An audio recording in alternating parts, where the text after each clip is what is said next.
Maligayang balik sa Axis of Truth. Ngayon, sisimulan natin ang isa sa pinakamahalagang kwento na nabunyag ko rito. Sino ba ang nasa likod ng kampanyang paninirang puri para sirain ang ugnayan ng US at Israel? Dalawang viral na paninirang puri laban sa Israel na parehong mula sa isang institusyon, pinalakas ng magkatulad na network at naglilingkod sa estratehikong interes ng Islamic Republic. Sinubukan nilang kumbinsihin ang mga Amerikano na lihim na inagaw ng Israel ang kanilang bansa. Ngayon, gusto kong linawin na kahit wala tayong direktang ebidensya na ang utos ay galing mismo sa Tehran, may pattern, timing, network, mga nagpapalaganap, at mga nakikinabang tayong nakikita. Sa anong punto nagsisimulang maging paliwanag ang pagkakatugma? Ang unang paninira, na tiyak na rinig mo na, ay sinasabing nagbabayad umano ang Israel ng 7,000 bawat post sa mga influencer para i-promote sila. Ang ikalawang paninira na yung linggo mula sa parehong plataforma ay nagsasabing tahimik umanong pinagsasama ng Kongreso ang militar ng Estados Unidos at IDF. Parehong hindi totoo at sadyang binago ang katotohanan ng dalawa. Parehong ginawa ang dalawa para maging viral at parehong pinulot ng parehong grupo ng mga anti-Israel na aktivista na sa kung anong paraan ay palaging nauuwi sa pag-uulit ng parehong mga pahayag na nakikinabang sa Tehran. Heto ang nakakagulat. Parehong nagmula ang dalawa sa Responsible Statecraft, opisyal na publikasyon ng Quincy Institute. Ang think tank na itinatag na co-founder si Trita Parsi, na siya ring co-founder ng ngayoy kinahihiyang National Iranian American Council o NIAC. Ngayon, madalas na kinikilala si Trita sa Washington bilang eksperto sa Iran. Ngunit sa loob ng maraming taon, siya at ang NIAC ay inakusahan ng pakikipagtulungan sa rehimen, opisyal man o hindi, at ng pagiging pro-rehimen na lobby sa Amerika. Ang NIAC ay isang organisasyon na talagang kinamumuhian ng Iranian-American na komunidad at palagi nilang ipinaglalaban ang mga posisyon na tila laging pumapabor sa pananatili ng Islamic na rehimen sa kapangyarihan. Napaka-kombinyente, hindi ba? Sa bawat issue ngayon, lagi mo makikita si Trita Parsi sa social media na inuulit ang parehong konspirasyong isinusulong ng Islamic Republic. Masama ang paglalagay ng presyon sa rehimen. Israel at AIPAC ang problema. Hinahatak nila ang Amerika sa digmaan. At ang sagot ay laging mas maraming konsesyon sa teroristang rehimen na sumisigaw ng kamatayan sa Amerika. Ngayon, ang ecosystem na ito ay nagbunga ng dalawang viral na anti-Israel conspiracy theory. Dalawa sa pinaka-viral nito nakaraang taon. Simulan natin sa bago. Ngayong linggo, ayon sa Responsible Statecraft, tahimik umanong pinagsasama ng Kongreso ang militar ng US at Israel. Pag-aalala sa Seksyon 224 ng 2027 NDAA na nagmumungkahi ng inisyatiba para sa kooperasyon sa teknolohiyang pangdepensa ng US at Israel. Ano ba talaga ibig sabihin yan? Ibig sabihin nito ay mas malalim na pananaliksik at pag-unlad kasama ang kooperasyon sa teknolohiyang pangdepensa, cyber, AI, anti-drone at depensa kontra misil. Ayaw nilang ipakita ito ng ganon. At hindi rin nila binabanggit na may mga katulad na kasunduan ang US sa iba pang kaalyado sa RD. Ipinapakita nila na parang sasakupin ng IDF ang Pentagon, kukunin ang mga password at pamumunuan ang militar ng US mula Tel Aviv. Yan ang panlilinlang. Hindi sila tumututol sa panukalang batas na ito. Ginagawa nilang conspiracy theory ang pagtutulungang nagliligtas ng buhay na parang kinukuha ang kontrol sa militar ng US. At syempre, ang consensus dito ay hindi ibig sabihin na ito ang makakabuti sa Amerika. Hindi, isa rin daw itong sabuatan kung saan ang AIPAC ang siyang kumukontrol sa pamahalaan ng Amerika. Ngayon, ito ang parehong anti-AIPAC obsession na madalas nating nakikita mula kina Cenk Uygur at Marjorie Taylor Greene, na sinasabing ang AIPAC ay kumukontrol at nagmamanipula sa US Kongreso. Ang AIPAC ay isang Amerikanong organisasyon na binubuo ng mga mamamayang Amerikano at eksklusibong pinopondohan ng pondong Amerikano. Kaya kung nais ng Kongreso na palakasin ang pananaliksik at pag-unlad kasamang Israel, hindi ibig sabihin na sinasakop ng IDF ang militar ng US o binibili ng AIPAC ang Kongreso. Iyan ang Amerika na nakikipagtulungan sa isa sa pinaka-advanced at subok na kaalyado nito. Inang oras matapos ilathala ng Responsible Statecraft ang artikulo, agad itong kinuha ng Al Jazeera at Al Jazeera RT. Nagsimulang magbabala ang mga grupong kontra-Israel gaya ng Code Pink tungkol sa pagsasanib militar ng US at Israel. Ang mga kilalang kontra-Israel ay nag-post tungkol sa umanay pagsakop ng Israel sa military ng US, mula kay Thomas Massie, Dan Bilzerian, at iba pang gustong pag-awayin ang US at Israel.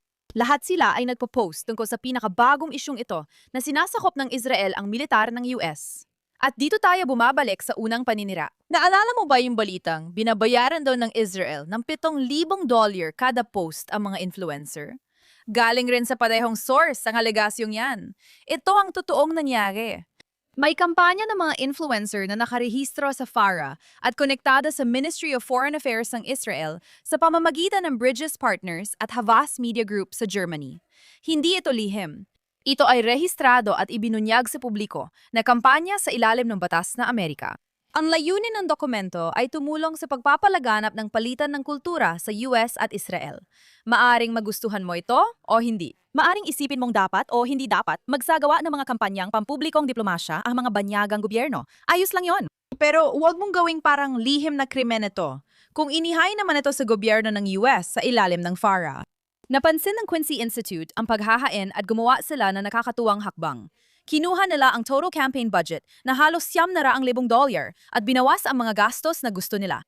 Pagkatapos, hinati nila ang pera sa mababang tantiya na 75 hanggang 70 na post. Doon nila ginawa ang balitang sinasabing binabayaran ng Israel ang mga influencer ng $7,000 bawat post. Pero kung babasahin mo ang mga dokumento ng FARA, ibang larawan ang makikita.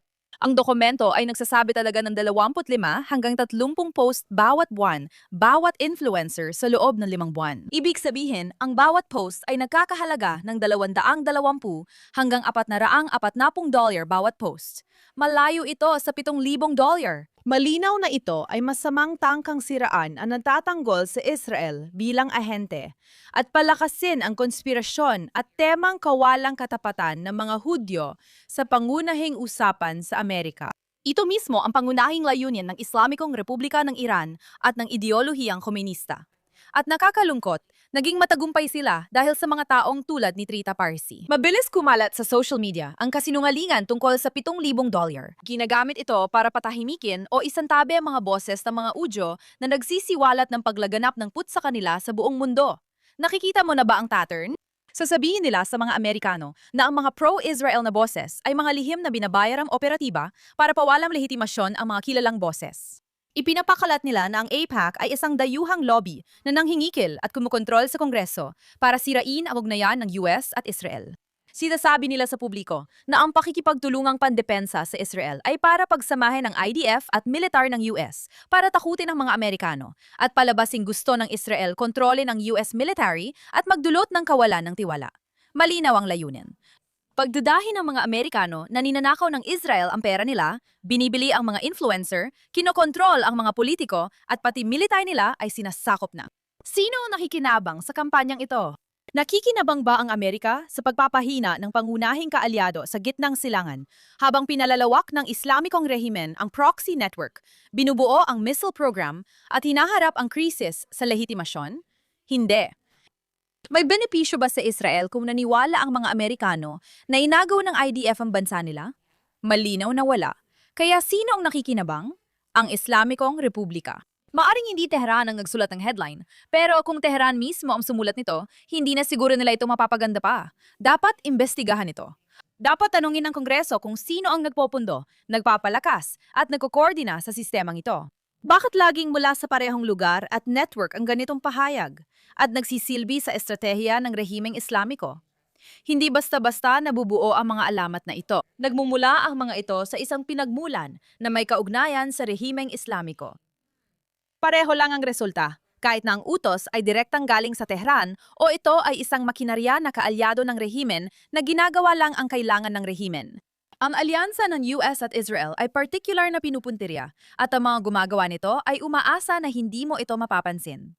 At iyan ang nadala sa atin sa Qatar, maniwala ka man o hindi. Ngayong linggo, isang bagong ulat mula sa ISGAP ang nagbunyag na gumastos ang Qatar ng mahigit $65 milyong sa loob ng 17 taon upang impluensyahan ang sistemang pang-edukasyon ng Amerika laban sa Israel partikular. Partikular talaga. Ngayon, tinatalakay natin ang mga paaralan, universidad, mga programa sa pagsasanay ng guro, pambansang network ng edukasyon, kurikulum, at kung paano nito hinuhubog ang itinuturo sa mga batang Amerikano tungkol sa Israel, gitnang silangan, terorismo, at Muslim Brotherhood.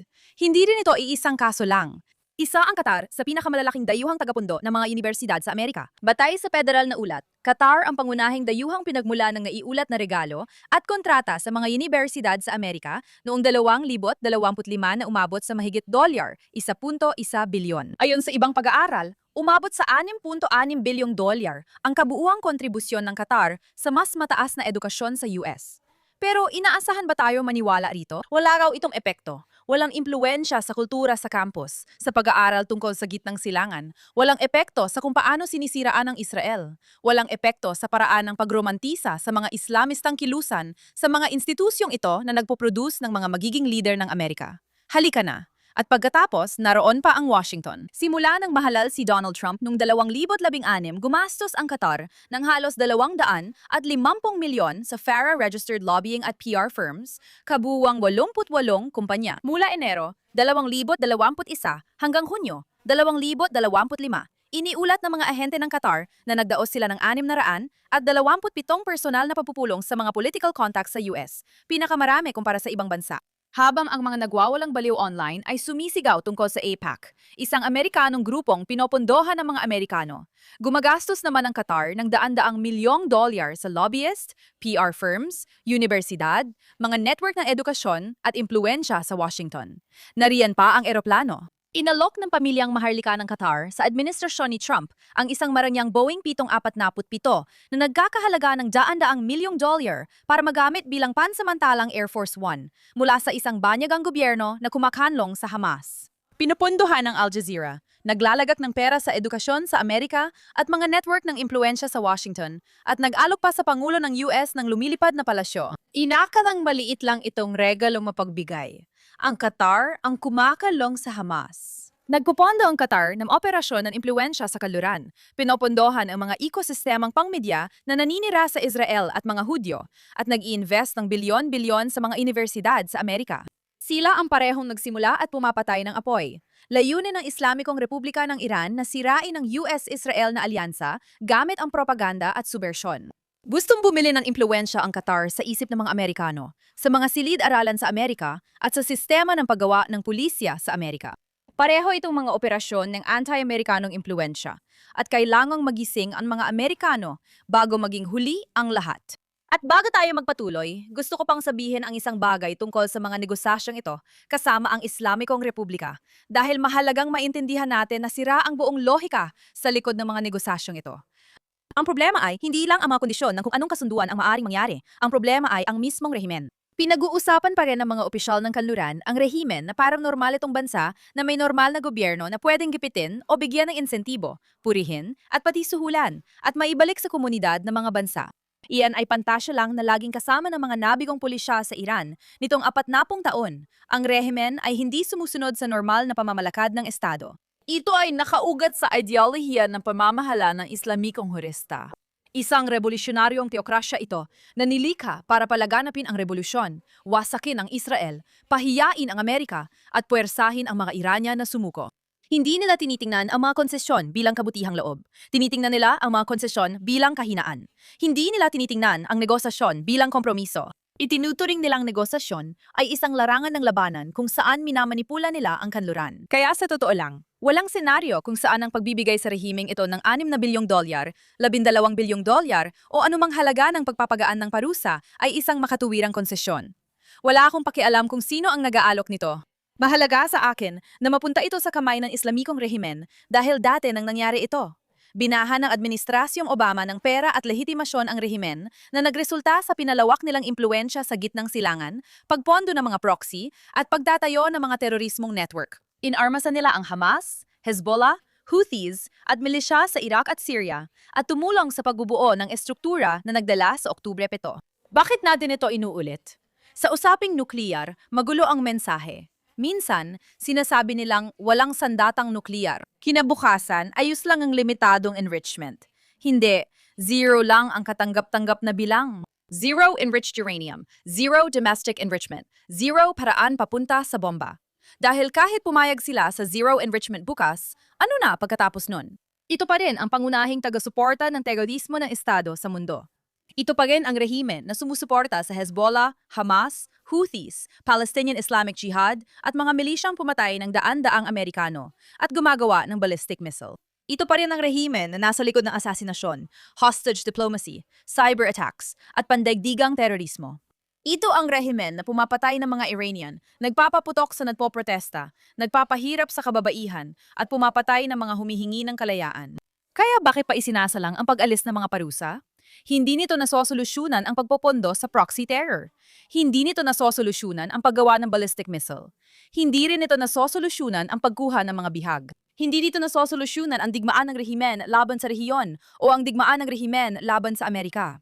At higit sa lahat, hindi nito nasosolusyunan ang pinaka-importanteng issue na siyang mga mamamayang Iranian. Dahil ang mga mamamayang Iranian ay hindi humihiling sa kanluran na iligtas ang rehimen sa pamamagitan ng panibagong kasunduan. Hindi sila namamatay sa lansangan ng libo-libo para lang bisitahin ng diplomatang taga-kanluran, makipagkamay sa kanilang ng aapi at tawagin itong kapayapaan, Steve Witkoff. Iginigiit nila ang pagwawakas sa isang ilahitimong diktadurang terorista. Kaya imbes na pakinggan sila, abala pa rin ang pandaigdigang komunidad sa pagsuporta sa rehimen na pilit tinatakasan ng mga Iranian. Gumising kayo! Walang kasanbuang maganda sa Islamic Republic. Hindi kayang gawing Switzerland ng mundo ang isang Khomeinistang teroristang rehimen sa kahit anong paraan. Ang tanging katanggap-tanggap na resulta ay ang ganap na pagkatalo ng nuclear at missile program ng rehimen, ng teroristang network at ng kontrol nila sa mga Iranian. Walang enrichment, walang pagalis ng mga parusa, walang legitimasyon, at walang kasunduan sa Islamic Republic. Ngayon, pag-usapan natin ang mabuti, masama at pangit na yung linggo. Uunahin ang masamang kwento dahil gusto naming magtapos sa positibo. Isa na namang insidente ng antisemitismo sa Europa, na yon sa Barcelona, kung saan pinalayas ang babaeng Hudyo at partner niya mula sa spa dahil sa kwintas niyang may bituin ni David. Sa video, sinabi ng staff ng spa na may problema sila sa mga Zionista habang may sumisigaw ng Free Palestine sa likod. Nakakadiri talaga ang eksenang ito. Panoorin ninyo ang ilan dito. Seryosong tao. Bakit mo ako tinanong ng ganyang tanong? Kasi hindi ko alam, may nagsabi sa akin na ikaw ay... Nagsusuwak ba siya ng bituing Hudyo? Dahil hindi ako laban sa bituin, sa totoo lang, ang tao ay hindi. Hudyo siya! Zionista. Parang pareho lang sila. Hindi naman talaga. Hindi, pinapayagan naman ako. Hindi, huwag mo akong itulak, palabas. Alam mo kung bakit? Ako'y... Sayo. Seryoso ka? Hindi namin sinusuportahan ang genocide ng Zion. Pati kami. Hindi. Hindi mo nga alam. Hindi ka namin sinasayunan dahil ito ang posisyon mo. Palayain ang Palestina. Nagbibiro ka ba? Palayain ng Palestina. Para malaman ng lahat, dahil suot ko ang bituin ng mga Hudyo at tinanong kung Zionista ako, hindi ako pinapasok. Kaya putang ina mo. Alam gago? Wow. Wow!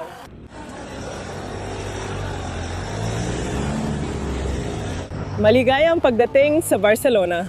Sinabi ng babae na nagsampa siya ng ulat sa pulis matapos ang insidente. At alam ko na, mismong ang spa ay kinondena na ito at sinabi nilang hindi napapayagan ng grupo na nadaos ng event na magdaos pa ulit doon. Sana mas may magawa pa sa diskriminasyong ito. Sa totoo lang, pinapakita lang nito na kapag sinabing Zionist, ang tinutukoy ay Hudyo. Ang ibig kong sabihin, ang buong dahilan kung bakit nangyari ang sitwasyong ito ay dahil lang sa isang babae na may suot na kwintas na may Star of David. Hindi naman yon natataniing simbolo ng Zionist, kundi simbolo ng mga Hudyo na masasabi kong pareho lang, gaya ng babae sa video. Pero hindi naman yun ang nakikita natin. Nakikita natin na may ibang tao na sinusubukang diktahan ang komunidad ng mga Hudyo kung ano ang pwede at hindi pwede. Alam mo yon? Pinipilit ang mga Hudyo na sagutin ang ganitong klaseng litmus test tungkol sa kanilang mga pananaw. At nakakahiya ito. Sa totoo lang, sobrang nakakahiya. Ibig kong sabihin, hindi ko maisip na hihingin sa kahit anong ibang minoryang grupo na talikuran ang kanilang kilusan para sa karapatang sibil bilang kondisyon para, ewan ko, payagan silang makapasok sa isang spa o sa isang event o sa isang restaurant. Ibig kong sabihin, nakakabaliw yon. Nakakabali talaga ang nangyayari. Ang antas ng kamangmangan at maling impormasyon na pumasok sa isipan ng ilan sa mga taong ito, lalo na sa mga gising na kaliwa, pero pati na rin sa mga gising na kanan. Sobrang nakakabahala talaga. Nakita nila ang bituin ng mga Hudyo at nagpasya silang hindi siya tanggap. At alam mo, mahalagang maintindihan natin na hindi ito aktivismo. Hindi ganyan ang itsura ng aktivismo. Siguradong hindi ito pro-Palestinian. Isa lang itong lumang anyo ng pagkamuhi sa mga Hudyo. Kaya kapag may nagsabing tungkol lang ito sa Israel o Zionista, ipakita mo ito sa kanila para malaman kung sino talaga sila. Ngayon, mahirap paniwalaan na di pa yon ang pinakapangit na kwento, pero marami talagang kapangitan sa mundo. Ano pa nga bang masasabi ko? Nag-usap sina Candace Owens at Anna Kasparian ng halos 90 minuto tungkol sa ilan sa pinakawalang kwentang anti-Hudyo na basura na maiisip mo. Hindi talaga ako nag-e-exaggerate. Huwag mong pahirapan ang sarili mo sa panonood. Maraming katawa-tawang hangal na pahayag at sabuatan ang ginawa nila, lalo pa habang nag-uusap. Habang nagsasalita si Candace, binanggit niya ang tinatawag niyang mga piniling tao. Hindi mga Zionista o Israeli, kundi mga piniling tao. Sinabi niya na pumapatay sila ng maraming bata nang walang parusa. Samantala, tumugon si Anna Kasparian, ang makabagong Eva Braun ay hindi tumutol. Tingnan mo. Dahil makikita mong pinapalakpakan ng mga konserbatibo ang nangyayari sa Gaza at ngayon sa Lebanon at pagkatapos ay magpapanggap na pro-life. Oo, isa yon sa mga malaking bagay para sa akin kung saan iniisip ko pro-life tayo. At sinasabi mo sa akin na may exception dahil may maling teolohiya ka nagsasabi na lahat ng mga patakarang ito ay, syempre, dapat nating sundin. At syempre, ito ang tamang gawin. At Diyos, Diyos, Diyos, Jesu Cristo. Tapos sasabihin nila, pero maliban na lang kung mangyari ito sa Israel, ayos lang. Kaya ako parang, so may ganitong random na exemption kung saan pwede nating patayin ng maramihan ang mga bata, basta sa Israel ito nangyayari. Bakit hindi na lang pumunta sa Israel ang mga mamamatay tao at gawin gusto nila? Oo, yan ang ginagawa natin dito. Pumupunta ang mga tao dito dahil gusto nilang pumatay ng maraming bata. Sige, Candace. Ngayon, itinuro ko ang clip na ito particular dahil marami talaga nito. Pero ito, dahil malinaw na hindi ito kritisismo sa Israel. Hindi ito hindi pagkakasundo sa pulisya. Dalawang masama at mapait na tao ang nag-uudyok sa isa't isa na nakakadiring paninira laban sa mga Hudyo. Hindi mga Zionista, kundi mga Hudyo. Iniisip ng mga Hudyo na mas mataas sila, nakakalusot sa pagpatay at may espesyal na kaligtasan mula sa moralidad o batas. Parang broadcast mula sa Third Reich ang dating nila. Pwede mo namang kamuhian ng Israel at sabihing nakakahiya pa rin ang mga babaeng ito. Hindi pa rin natatalo ang horseshoe theory. At ngayon, sa wakas, para sa magandang balita, o siguro maganda at masama. Ngayong linggo, lumabas ang mga hindi pa nailalabas na video ng protesta sa Iran noong Enero 8 at 9 na may protesta ang mga Iranian at pinutol ang internet.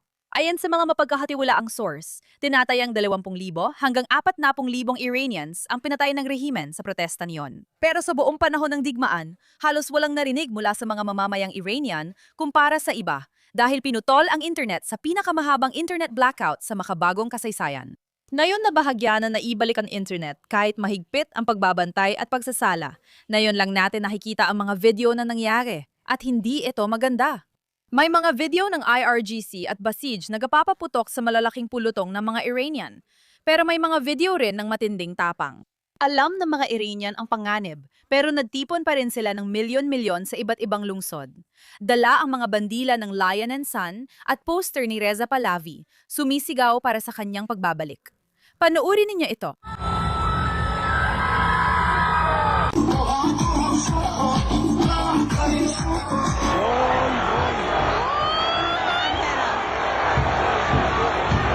Parfamanin! Sa ngalan ng Diyos, magsabi ka ng totoo. Masya Allah, sana'y magpatuloy. Islogan, islogan. Sinasabi nila na babalik si Pahlavi. Huling laban na ito, babalik si Pahlavi. Nakakatuwa makita sa clip na ito na may mga poster na may panggalan ni Reza Pahlavi. Dahil malaming mainstream media ang tinatanggal ang audio mula sa mga unang lumabas na clip at sinusubukan nilang sabihin na hindi iyon ang gusto nila o na ito ay namanipula sa kung anong paraan. Malinaw na kampanya laban sa Crown Prince, kahit iyon din ang sinasabi ng mga tao. Kung di ka pa kumbinsido na tutol ang publiko sa rehimeng ito, tingnan mo kung paano nila sinira ang rebulto ng teroristang leader ng IRGC na si Qasem Soleimani sa gitna ng protesta. Mashallah.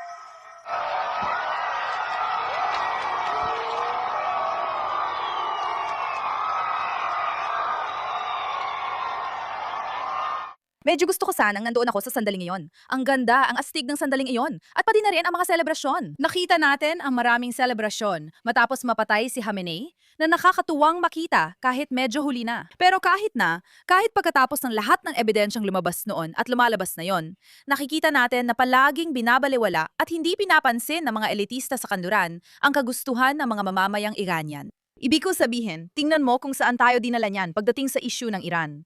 Ang depenisyon ng kabaliwan ay ang paulit-ulit na paggawa ng parehong bagay at umaasang magkakaroon ng ibang resulta. Siguro panahon na para talagang pakinggan natin kung ano ang hinihiling ng mga mamamayang Iranian at tigilan na ang pag-iimbento ng mga solusyon na alam naman ng kahit sinong Iranian na hindi gagana. Hindi katulad ng Venezuela ang Iran. Hindi mo pwedeng hayaan na magpatuloy ang rehimeng ito at asahan na magbabago ang ugali nila kahit sino pa ang Khamenei ang namumuno. Iyan lang po ang meron tayo para sa linggong ito, mga kababaihan at kalalakihan. Pero babalik ako sa susunod na linggo na may mga bagong balita tungkol sa nangyayari sa digmaan sa Iran at kung ano ang nangyayari dito sa gitnang silangan. Kung may balita o tip kayo, kontakin lang ako sa X bilang Emily K. Schrader o sa Instagram bilang Emily sa Tel Aviv. Kita-kits ulit sa Axis of Truth sa JNS next week.